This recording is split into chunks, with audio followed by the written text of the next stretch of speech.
రాయలసీమ అభివృద్ధికి చంద్రబాబు నాయుడు ఎప్పుడూ అడ్డుపడుతున్నారని వైఎస్సార్సీపీ వైఎస్సార్ జిల్లా అధ్యక్షుడు పి రవీంద్రనాథ్ రెడ్డి తీవ్ర విమర్శలు చేశారు. చంద్రబాబు అధికారంలోకి వచ్చిన ప్రతిసారి రాయలసీమకు నష్టమే జరిగిందని అన్నారు. రాయలసీమ ఎడారిగా మారడానికి చంద్రబాబే కారణమని స్పష్టం చేశారు. ఆలమట్టి డ్యాం ఎత్తు పెంపు జరుగుతున్నప్పుడు చంద్రబాబు కళ్లప్పగించి చూస్తూ ఊరుకున్నారని, దేవగౌడను ప్రధాని చేశానని గొప్పలు చెప్పుకుంటున్న సమయంలోనే కర్ణాటక తమ ప్రయోజనాలను సాధించుకుందని అన్నారు. 2014లో చంద్రబాబు ముఖ్యమంత్రి అయ్యాక మళ్లీ ఆలమట్టి డ్యాం ఎత్తు పెంపునకు డీపీఆర్ పెట్టారని గుర్తు చేశారు. ఇప్పుడు చూసినా అంతే. సో ఆయన ఎన్టీ రామారావుకు వెన్నుపోటు పొడిచి 94లో ముఖ్యమంత్రి అయినప్పటి నుంచి నష్టమే. 1994లో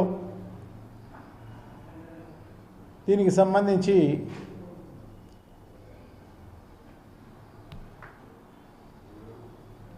ఆలమట్టి డ్యామ్ హైటు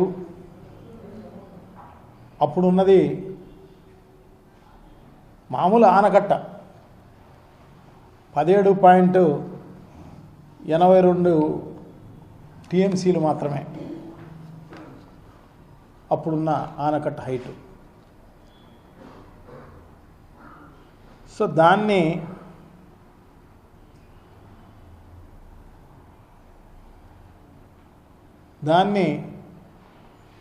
ఈయన పెద్ద ఎత్తున నేను దేవగౌడను ప్రధానమంత్రిని చేసిన అని చెప్పేసి జబ్బలు జరుపుకుంటూ ఉంటాడు ఎప్పుడు. సో దేవగౌడను ప్రధానమంత్రిని చేసినా మంచిదే.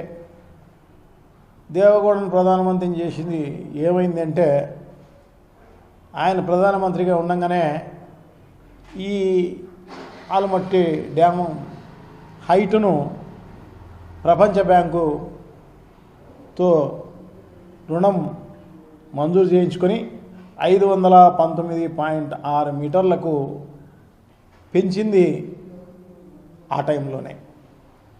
అంటే 17.82 టీఎంసీలు ఉన్న కెపాసిటీ కలిగిన ఆల్మట్టి డ్యాము ఈయన ప్రధానమంత్రిని చేసినందువల్ల, అప్పుడు ఈయన అబ్జెక్షన్ చేయనందువల్ల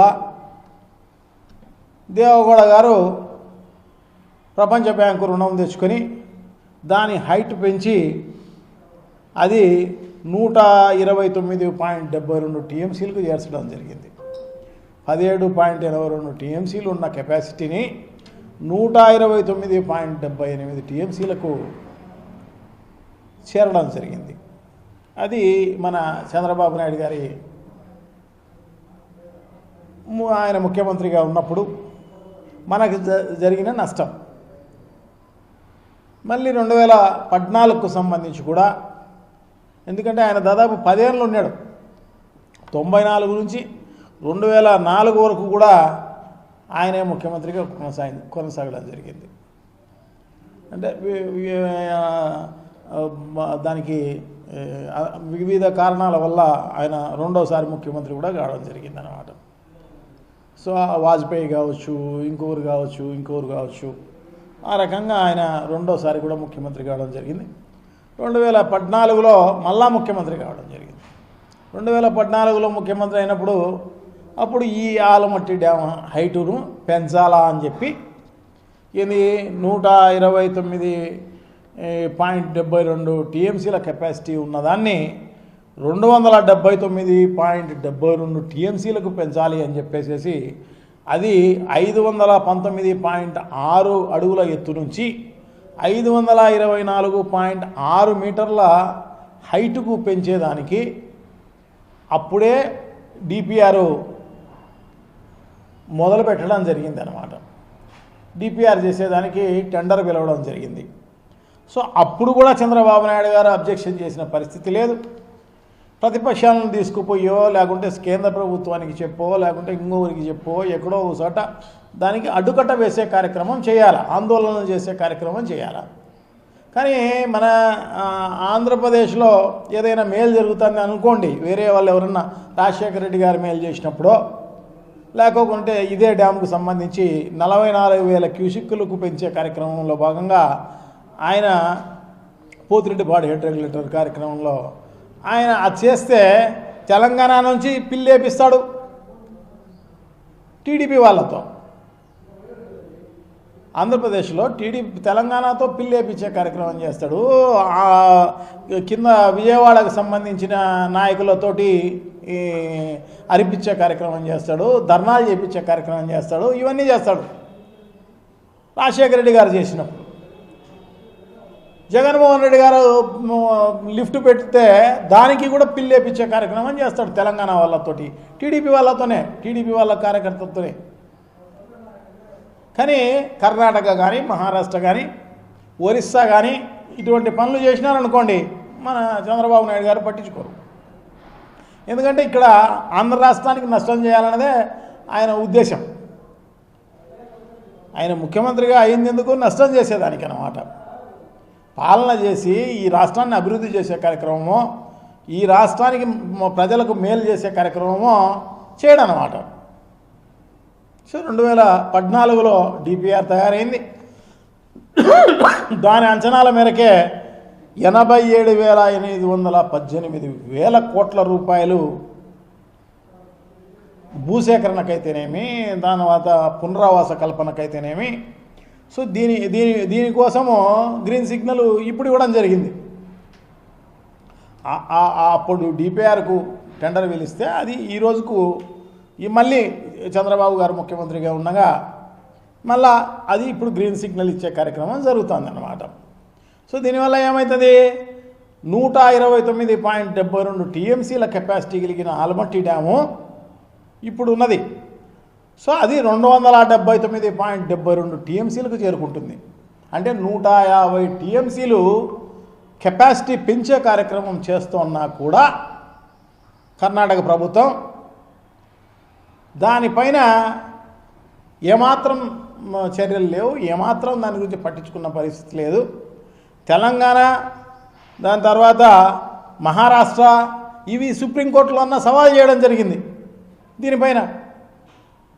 ఆంధ్ర రాష్ట్రం మాత్రం పట్టించుకున్న పరిస్థితి లేదు. సవాల్కి సుప్రీంకోర్టులో అప్పీల్ చేసిన పరిస్థితి లేదు, బయట ఆందోళనలు చేసి ఆపే పరిస్థితి లేదు, పిల్లు అవి ఇవి వేసే కార్యక్రమం చేసి ఆపే పరిస్థితి లేదు.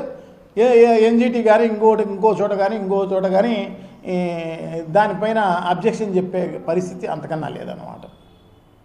సో ఈ రకంగా చంద్రబాబు నాయుడు గారు ముఖ్యమంత్రి కావడం, ఈ ఆంధ్ర రాష్ట్ర ప్రజలు నష్టపోవడం, ఇది తప్ప వేరే కార్యక్రమమే లేదన్నమాట. ఈ రాష్ట్రాన్ని ఎలా ముంచేసే కార్యక్రమం చేయాలనేదే ఉద్దేశం. సో దానికోసమే ఆయన ముఖ్యమంత్రి అయినా అలా ముంచి ఎప్పుడు చూసినా కూడా ఏదైనా ఉన్న ఫ్యాక్టరీలు అమ్మేసే కార్యక్రమం, ప్రైవేటు పరం చేయడం, ఇప్పుడు మెడికల్ కాలేజీలు ప్రైవేటు పరం చేయడం, మిగతా అన్ని రకాలైన భూములు పైసలకే దారాదత్తం చేయడం, దాదాపు 3,25,000 కోట్ల రూపాయలు అప్పు చేసి ఈ రాష్ట్రాన్ని అభివృద్ధి చేసే కార్యక్రమం లేకుండా, ఈ రాష్ట్రానికి లేకుంటే చెప్పిన సంక్షేమ కార్యక్రమాలు కూడా అమలు చేసే కార్యక్రమం చేయకుండా ఒట్టి లంచాలకు కమిషన్లకు మాత్రమే ఆ డబ్బులు ఖర్చు పెడుతున్న పరిస్థితి అన్నమాట. చూడండి ఎంత దారుణం.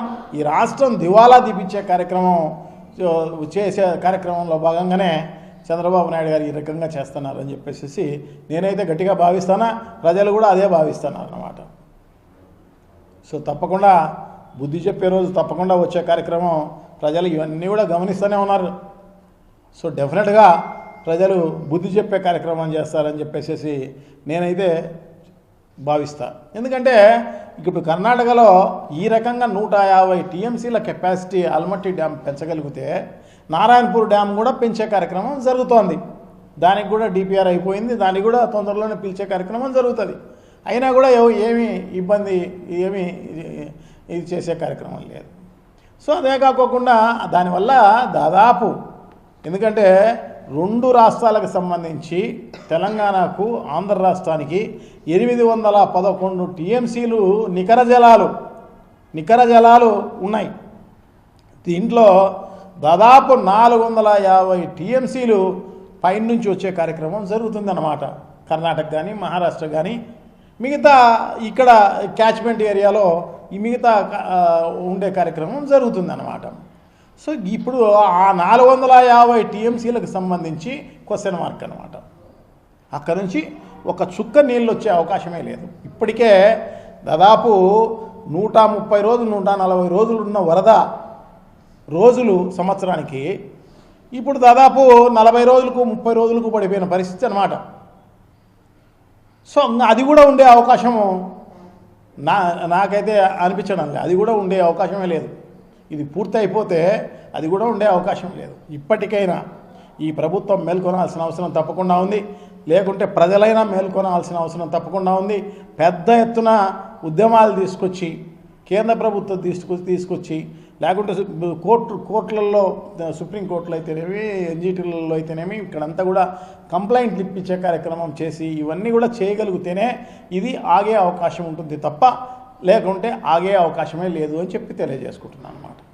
సో ఇప్పుడు జగన్మోహన్ రెడ్డి గారు కిందన 800 అడుగుల్లో నుంచి నీళ్లు తీసుకుపోవాలన్నా కూడా ఇప్పుడు రాయలసీమ లిఫ్ట్ కానీ తెలంగాణలో ఉన్న కలవకుర్తి అయితేనేమి దిండి అయితేనేమి ఇవన్నీ కూడా మూలపడే కార్యక్రమమే జరుగుతుంది. అంటే తెలంగాణ నష్టపోయే కార్యక్రమం జరుగుతుంది, ఆంధ్రప్రదేశ్ కూడా నష్టపోయే కార్యక్రమం జరగబోతుంది అని చెప్పి తెలియజేసుకుంటున్నాం అన్నమాట. ఇప్పటికైనా ఈ ప్రభుత్వం మేల్కొనాల్సిన అవసరం తప్పకుండా ఉంది. సో డెఫినెట్గా మనం ఇప్పుడు ఎందుకంటే ఇప్పుడు ఏమాత్రం కలగజేసుకోకపోతే భవిష్యత్ తరాలు నష్టపోయే కార్యక్రమం జరుగుతుంది. సో డెఫినెట్గా మనం ఏమీ చేయకపోయినా ఎందుకంటే మనం స్వతహాగా ఈ రాష్ట్రానికి ఏం మేలు చేయం, కనీసం ఈ రకమంగా చేయగలిగితేనే ప్రజలు రేపు బతకగలుగుతారు. తాగునీటి కథ దేవుడు ఎరుగు, కనీసం సాగునీటి కథ దేవుడు ఎరుగు, తాగునీరు కన్నా నీళ్ళుండే అవకాశం ఉండదు అని చెప్పేసి తెలియజేసుకుంటాం. ఎందుకంటే మొత్తం కృష్ణా పరివాహక ప్రాంతానికి మనమందరం కూడా ఈ రాయలసీమ అయితేనేమి మిగతా కోస్తా విజయవాడ, కృష్ణా, గుంటూరు, ప్రకాశం, నెల్లూరు అన్నీ మొత్తం ఎడారిగా మారిపోయే కార్యక్రమం జరగబోతుంది అని చెప్పి తెలియజేసుకుంటున్నాం. ఇప్పటికైనా బుద్ధి తెచ్చుకొని ప్రజలకు బాగు కోసం, ఈ రాష్ట్రం బాగు కోసం ఇప్పటికైనా కూడా ఈ ప్రభుత్వం మేల్కొనాల్సిన అవసరం తప్పకుండా ఉంది అని చెప్పేసి గట్టిగా డిమాండ్ చేస్తూ, సో అదే కాకోకుండా ఎప్పుడు చూసినా తాకట్టు పెట్టే కార్యక్రమమే. సో ఇప్పుడు మొన్నైతే ఓటుకు నోటు కేసులో రాజధానిని పోగొట్టుకుని ఇక్కడ విజయవాడకు రావడం జరిగిందనమాట.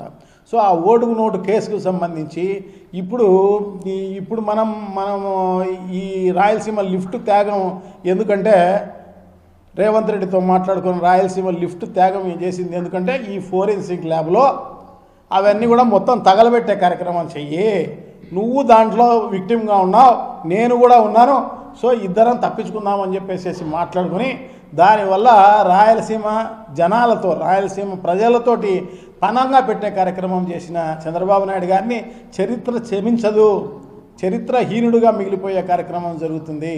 సో ఎందుకంటే దేవుడు నీకు 4 సార్లు అవకాశం కల్పించినాడు సీఎంగా. సో దాన్ని నువ్వు ప్రజల కోసం ఉపయోగించుకోకుండా ఈ రకంగా రాష్ట్ర సర్వనాశనం, రాష్ట్ర ప్రజల